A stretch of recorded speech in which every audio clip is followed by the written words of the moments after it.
The Betrayal of Judas. When Judas left the table so suddenly during the Last Supper, he hurried to the house of his cousin.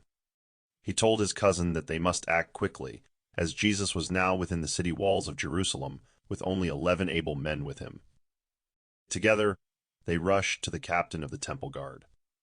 The captain had expected Judas much later in the evening, and his agents were not yet present. As a result, it took a long time before he could gather a unit to attempt the arrest. During this time, Judas grew increasingly anxious, and it was over an hour later when they finally set out for the house of the Marcus family, where Judas expected Jesus to still be with the apostles. The Master and the 11 apostles had left the house of the Marcus family about 15 minutes earlier, and by the time the temple guard broke into the Marcus family home, Jesus and the 11 apostles were already far outside the city walls, on their way to their camp on the Mount of Olives. Judas was deeply frustrated when he did not find Jesus in the house of the Marcus family. With only 11 men, of whom only 2 were armed, this had been an excellent opportunity to arrest Jesus. Judas had paid close attention and knew that only Simon Peter and Simon the Zealot had carried swords when they left the camp that afternoon.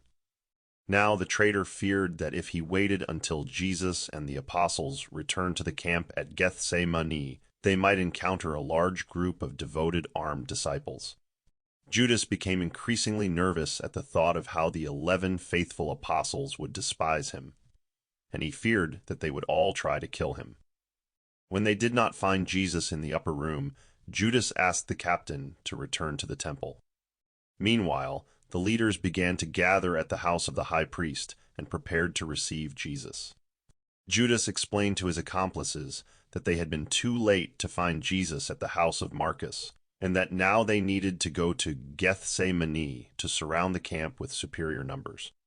Furthermore, the traitor declared that there was a chance that 60 of Jesus' followers were near the camp, and that many of them were armed.